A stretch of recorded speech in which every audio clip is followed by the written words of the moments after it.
Congratulations to Megan Thee Stallion, because actually, believe it or not, tonight her song wasn't the worst thing on SmackDown. Welcome back, guys, to Fog Wrestling. It is time to review Friday nights, and that means it is time to review SmackDown. Now, before we get into it, honestly, man, after watching this, there wasn't that many segments, and almost, I think it's like 20 past the second hour. They announce up next the main event, and you've got 40 minutes of a main event, and it kind of made me sad. I remember when wrestling was good, you could fit in so many segments and so many matches in 40 minutes. Now, on SmackDown, 40 minutes we're going into the main event. Like what happened?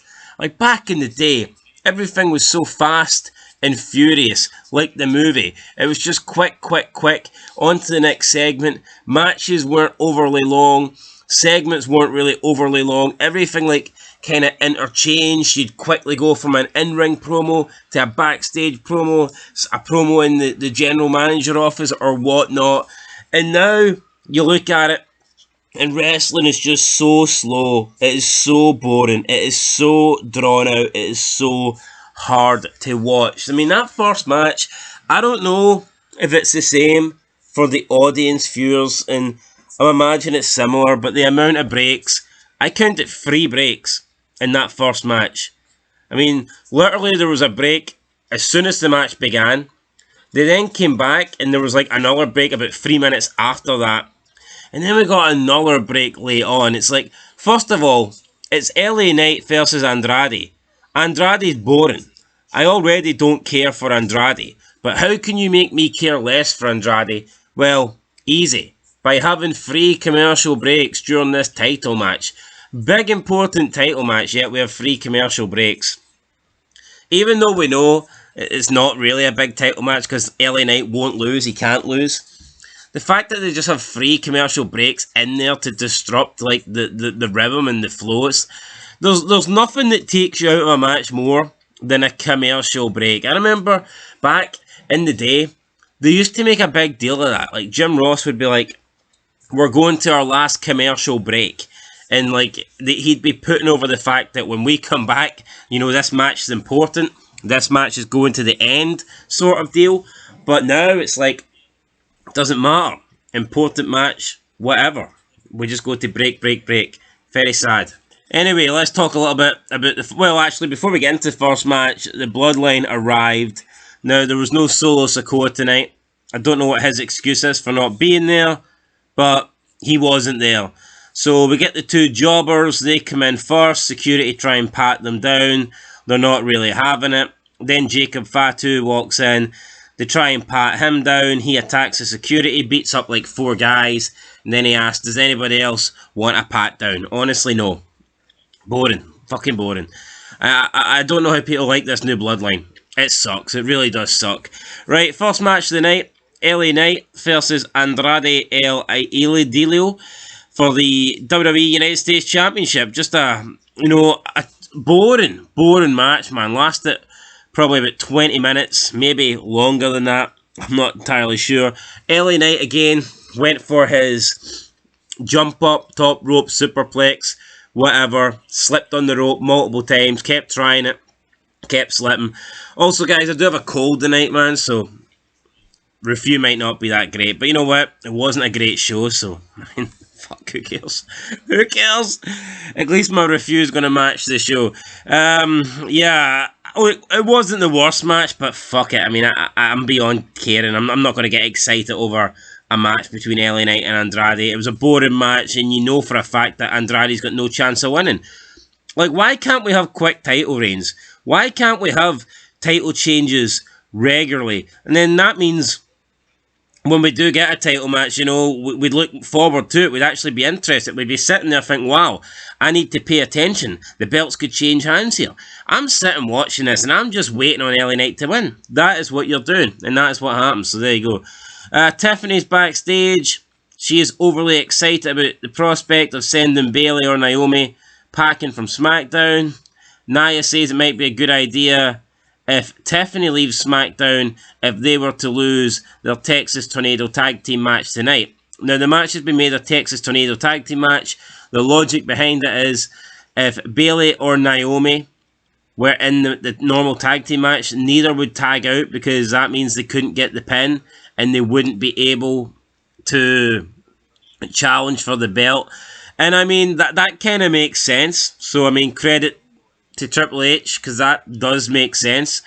If it was but then again, I guess if it was a normal tag, you'd also tag out if you felt like you were in danger of losing, because yeah, I know technically you can't win the match if you're not in it, but at the same time you can't lose the match if you're not in it. So I still think a normal tag match would have had a decent dynamic, but they changed it to Tornado Tag. I'm not going to cry. Andrade then runs into Carmelo Hayes backstage, and honestly, man, Carmelo Hayes says he hasn't seen a bigger choke job since the Sacramento Kings lost against the Los Angeles Lakers. And I thought, you know what, this is rich coming for Carmelo Hayes. How can he talk about Andrade choking? How can he talk about Andrade losing when the only reason Andrade got this title shot was beating Carmelo Hayes? Doesn't make a lot of sense. But then Carmelo Hayes says, you know, it's time to just put the fries in the bag. And I thought it was a good wee line there, and Andrade flipped, and because he's washed. So he said, time to put the fries in the bag because Andrade is washed. And Andrade then attacked Melo. They got into a brawl. Security broke it up. Give me this over their matches. Honestly, these guys could have a feud. They don't need to wrestle every single night, every single week in the ring. The bad news is the fact that they're still, feuding with promos backstage and stuff. That makes me believe that they're probably going to have another match. It's already 3-2 Andrade. I don't need to see a sixth, but we'll see. Right, we then got a Cody Rhodes and Roman Reigns segment. Now, first of all, this was cringe. Now, did they put a lot? Was the production good? Yes. Did they put time and effort into this? Yes. But it was very, very cringe. I mean, they both meet at a football stadium. Why? I don't know. Roman Reigns turns up with 7 cars. So he turns up in one car, and another 6 cars followed him. Cody Rhodes turned up in his sports car, and they walk into the middle of this football pitch, and it's like, why? Why did they agree to meet here? Why are they meeting in the middle of an empty football stadium? It just felt very phony. Roman Reigns talked about how the Bloodline's taken everything from him. Cody talked about this being the place where he's from, but Roman says, look, I've done stuff here. You haven't done anything. This makes it my town. Roman Reigns says that you have signed yourself into a lose-lose situation. You have everything to lose. But Roman says he's in a situation for the first time in a long time where he's nothing to lose. They say they took Jimmy from him. They took his wise man. They took my bloodline. They took my Ula Fala. I don't have anything left to lose. For the first time in a long time, there's no weight on my neck. It's on yours. I'm a man with no country now, says Roman Reigns. Some of the fairball was pretty good, but I just thought the music in the background and the fact that they're just meeting in a empty arena, it did seem very phony to me. Now, a lot of people are saying this is cinema. A lot of people are saying this is the best promo they've ever seen. I'm not going to go that far. I thought it was a bit cringe, to be honest. But I did think that the fairball was decent. And in my opinion, this could have been better if it was not in the middle of an empty stadium. Plus, you think about it, this was pre-taped. You would expect them to actually, do something good. If you're pre-taping something, then it's not live. You're not doing one cut. You should be able to make something decent.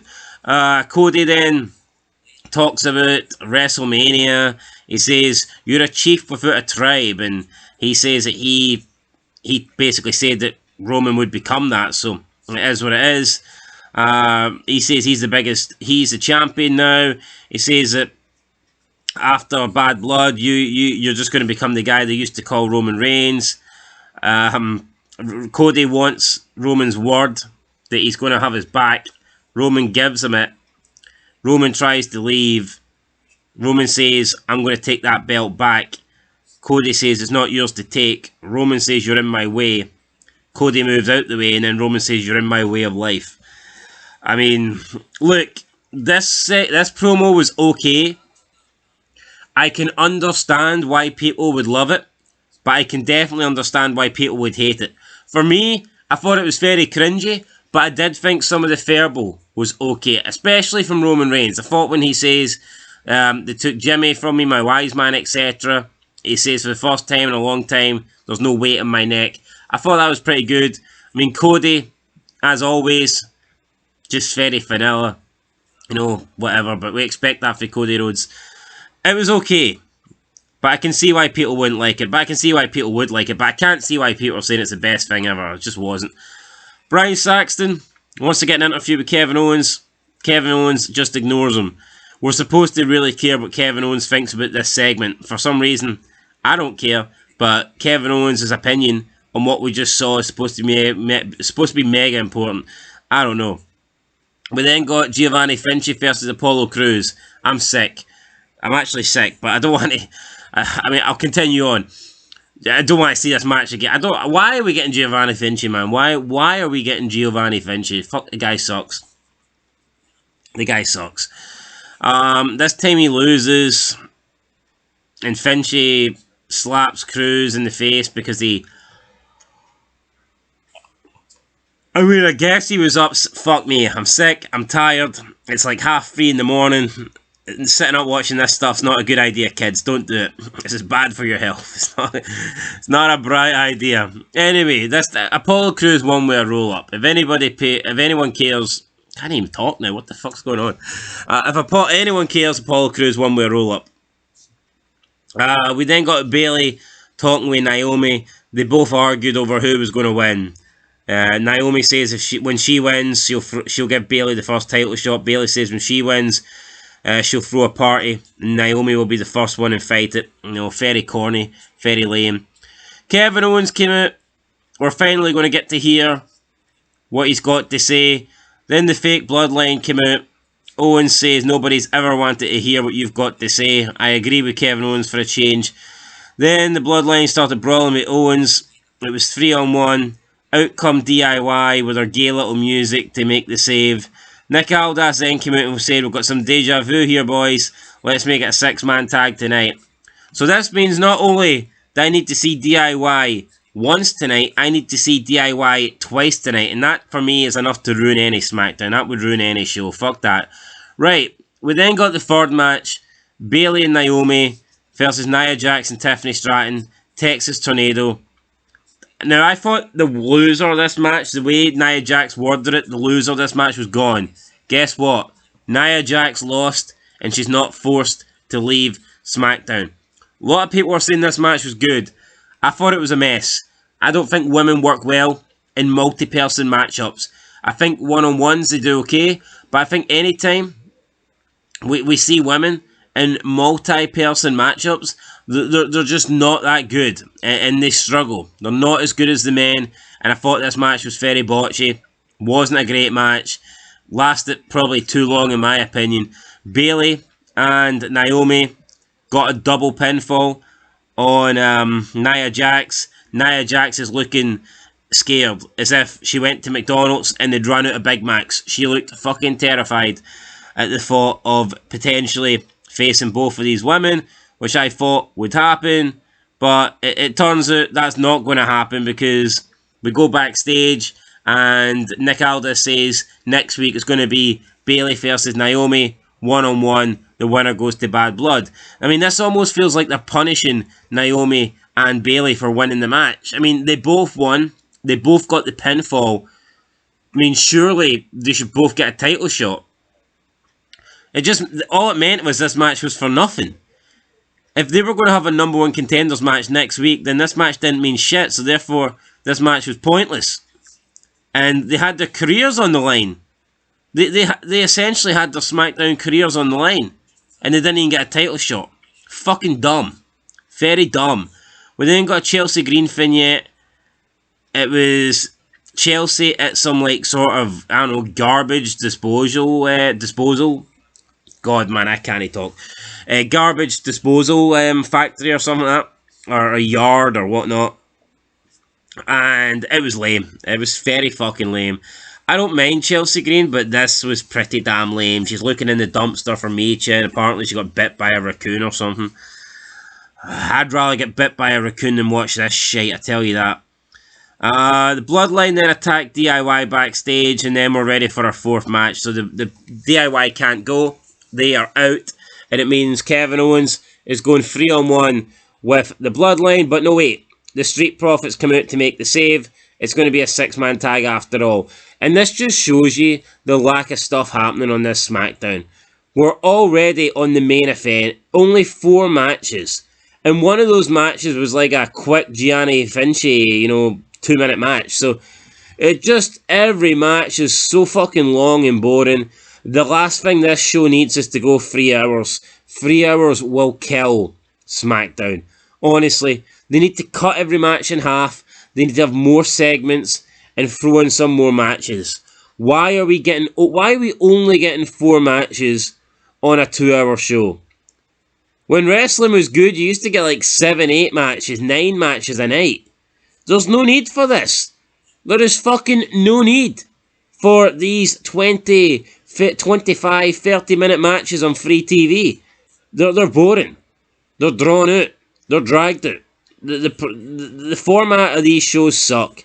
The format of these shows 100% suck. Right, 6-man tag. So this ends in a DQ.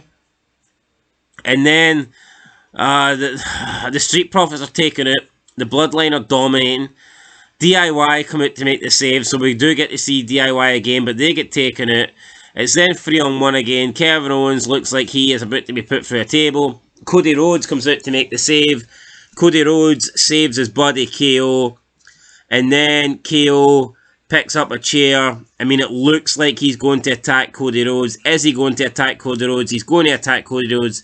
He doesn't attack Cody Rhodes. And SmackDown goes off the air with Kevin Owens standing behind Cody Rhodes with a steel chair. Honestly, you would have thought this was the ending going in to the last pay-per-view again with Cody and Kevin Owens not knowing if they can trust each other.